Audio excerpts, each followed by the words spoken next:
Hey guys, welcome back to the Gloria Living channel. My name is Hannah and today we are making a awesome Italian biscotti. Come along, let's go check it out.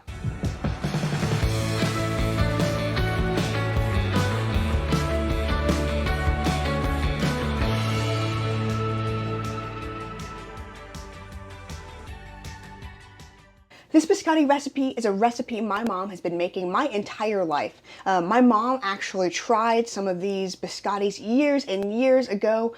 They were left over from a meeting that my grandmother had gone to, and my mom got to try them, and they were so good that she knocked on the woman's door who made them and baked them that night to get the recipe. So they are such a good recipe that my mom had to go on a day and find the woman who had made them and see if she would share it with her. And my mom has been baking them ever since. They are a beautiful mixture of lemon, anise, almond flavor, and they're just a great biscotti recipe. Guys, I want to share it with you. It's a cold, wintry, snowy day here in East Tennessee, and I'm sure for a lot of you, it's a cold, wintry day too. This is a great cookie to enjoy with your coffee, with your tea, and guys, if you're not coffee and tea drinkers, this cookie will make you want to be a coffee and tea drinker just to enjoy it. This is definitely going to be one of those recipes that you're going to want to have on hand. It is a great biscotti. Okay guys, as usual, let's hop into the ingredients before we get baking these cookies. Alright, so what you're going to need in order to bake these cookies are some basic and some things that you might not have on hand, and we'll talk about that.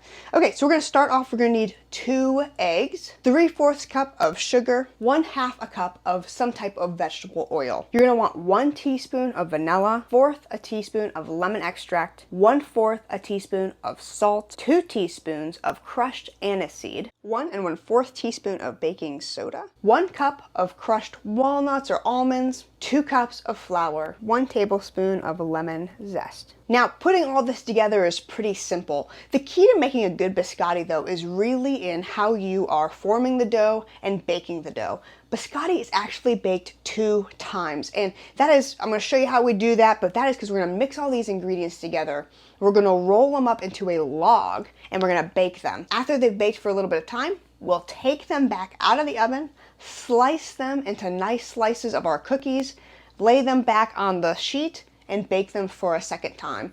A biscotti is supposed to be a nice, crunchy cookie that you can dip into your coffee. It's really, in my mind, supposed to be paired with something like a warm drink like coffee or tea.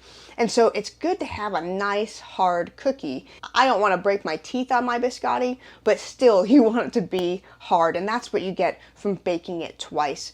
So we're going to show you how to do that. We're going to get on started mixing in our ingredients. Simple enough. We're going to add our eggs, our sugar, and our oil in together. We're going to beat them in together first. As usual, guys, you could use your KitchenAid mixer or hand mixer for this. I'm just going to beat it by hand. Sometimes that's easier for me at this part of the kitchen. The next things we're going to add is pretty much everything but our almonds and our flour, and we'll talk about the lemon zest in a minute. But first, I'm going to talk about anise seed. Okay, there's anise seed and there are anise stars, okay? They are actually different. You would not think they are different. Apparently, they are grown at even different parts of the world. What you want is anise seed. Don't make the mistake of thinking that anise star and anise seed are the same thing. They are not. So anise seed can sometimes be harder to find. I was able to find mine at Walmart very easily. Mine came as a whole anise seed, and I think most of them will. I crushed mine up, so if you have, however you want to do that, you can do that. I just put it in a small little like bullet type mixer, and it ground it up fine for us. So I'm going to put in my 2 teaspoons of anise seed, but I just wanted to give you those quick notes in case anise is a new flavor to you or a new spice to you. Anise is something that actually kind of gives a licorice-y flavor. Don't be nervous by that. I hate black licorice. I do not like it at all, but anise to me is such a beautiful flavor and scent. It's so good. So if you don't like black licorice, don't think, oh, I would not like that. I really don't like black licorice, but I really like anise. But it kind of gives that licorice-like aroma and that really, like, to me, distinct Italian flavor. So I love it. We're also going to put our 1/4 teaspoon of salt, our teaspoon of vanilla extract, our 1/4 teaspoon of our lemon extract, and then also our 1 1/4 teaspoon of baking powder. So before we move on and and we need to add our lemon zest. I just wanted to show you what I use. I just use my normal cheese grater in order to zest up anything. There are little microplanes that you can use. I have another type of zester in the drawer that I also have. This one to me is one of the fastest ways of getting your lemon zested.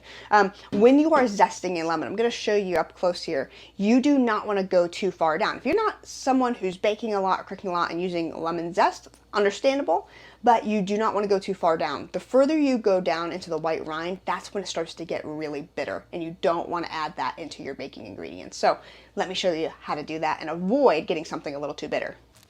It can be helpful to get a plate that your cheese grater fits on if that's what you're using. I'm going to show you how to do this. That way it's just easier to hold. I was going to do it over this little bowl, but that's kind of silly. Okay, so you just get a nice lemon from the store. What you'll see is you have your mandolin slicer, your regular cheese grater. You have the smallest option for zesting, and then there's another small grater here that you might use for like Parmesan or something like that. I'm going to use the smallest side here. What you can see is, as I'm going down, I'm starting to hit the white. I want to stop. I do not want to go too far down. You're going to be tempted to go all the way down. Do not do it. So I'm going to need 1 tablespoon of lemon zest. Okay, so now I am going to put my zest into my bowl here. I'm going to mix it all in until it's smooth. Okay, so now I'm going to stir in my 2 cups of flour as well as my 1 cup of almonds or walnuts. Now, you guys could use whatever nut you had on hand if you had a preference, but the recipe calls for either walnuts or almonds. I bought whole almonds and I just diced them up in my blender, and that worked just fine. The nice thing about buying whole ones is that you can get them as small or as big of chunks as you want.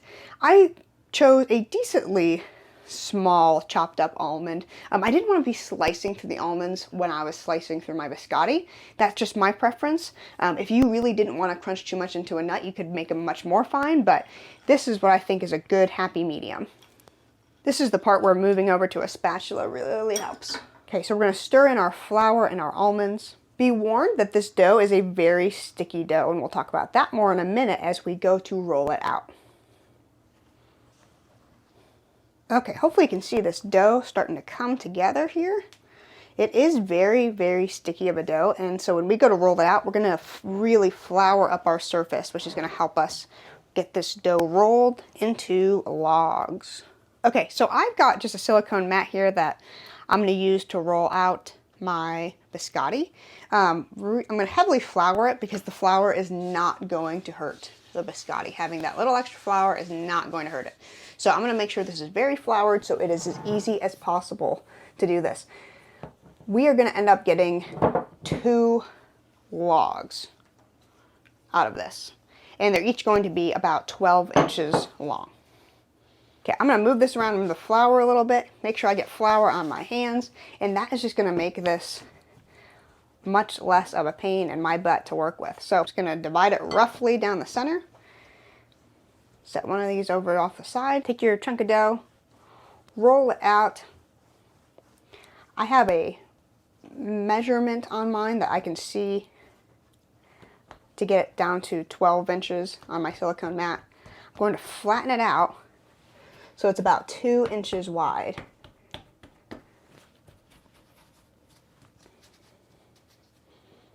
Okay, so I've got a 12-inch log going this way, and it's 2 inches wide going across.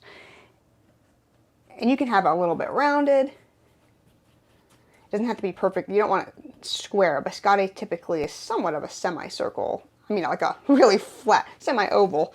It does not have a lot of like corners to it. We are going to put this onto a greased up pan. You could probably use parchment paper. The recipe doesn't call for that, but I don't think that would really necessarily hurt it. Or you can just do the greased up pan.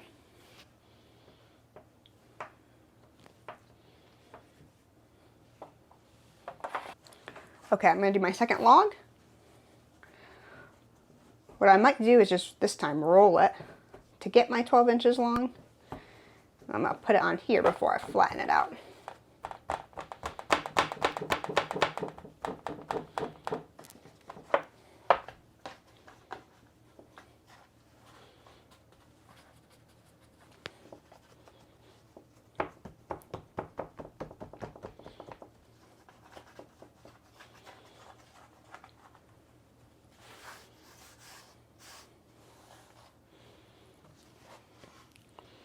Okay, so now that we've got our logs, we are going to throw this in the oven at 350 degrees. We're gonna bake these for about 20 to 25 minutes. The handwriting on the recipe I have says that 20 minutes usually works. But yeah, 20 to 25 minutes is the range. At 20 minutes, we're gonna wanna check on these. Okay guys, so we are baking the biscotti for 20 to 25 minutes. What you're looking for is them starting to brown and starting to bake. You don't want them to still be raw, but when you slice through them, you don't want them to be crumbling and falling apart. So the 20 minutes mark is when you're gonna wanna check them. You can push them down with your finger and see if they spring back. If they spring back, you know that's a good sign that they are ready to come out of the oven. Okay guys, I just pulled these out of the oven and we are gonna let these cool down for about 10 minutes and then we are going to slice them. Okay, so our biscotti has been cooling for a little bit and now we are going to slice it before we put it back into the oven to bake some more.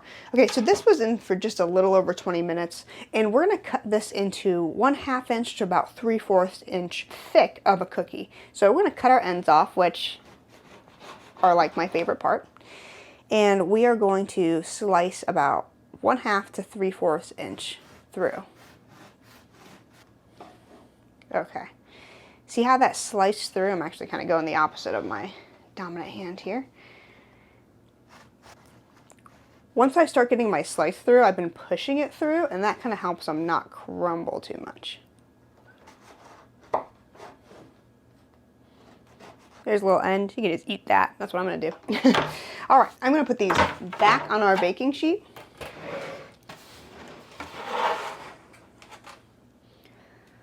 But we're going to face them up like this.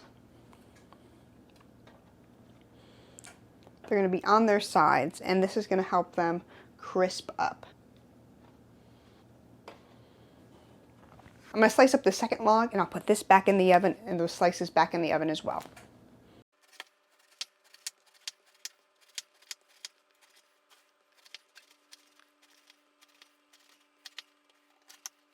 This one's sliced up so nice.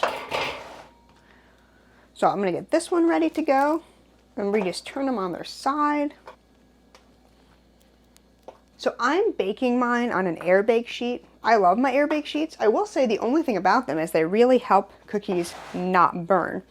And the only concern is that they might not crunch up as much because of the air bake sheet, but they're still gonna be so good. Like the flavor is literally so good. You just want it to harden up and get that real good crunch, so it's a really good dipping cookie. Either way, these are going to be delicious, but just a warning, if you like air bake sheets too, that it might take a little bit more to get that crisp. Well guys, our biscotti is finally out of the oven and it is absolutely gorgeous. Look at that perfect golden brown. It is just so wonderful and crumbly and crispy, and it's just so good. Yeah, it's awesome. And you can see those chunks of almond in there. You can see those chunks of almond in there. It just looks so good. I've got my cup of tea and I'm so gonna enjoy some of this biscotti here, take a little break after baking and while the kids nap and just enjoy this snowy day. Guys, you have got to try this recipe. Even coming out of the oven, the smell of the anise and the lemon, it is beautiful. It is gonna be so good, so tasty, so enjoyable. This is a family favorite here in our house and our family, and I know it will be for you too. Guys, give this recipe a shot and you will absolutely enjoy it. Thank you guys again for watching the video. If you enjoyed this video, please share it with your friends and family. Please like this video. Please leave us a comment of your favorite kind of biscotti. And if you have some great family recipes as well, we'd love to hear about it. So thank you guys again for watching, and don't forget to subscribe to the channel for more videos like this for you guys. Until next time, we'll see you soon.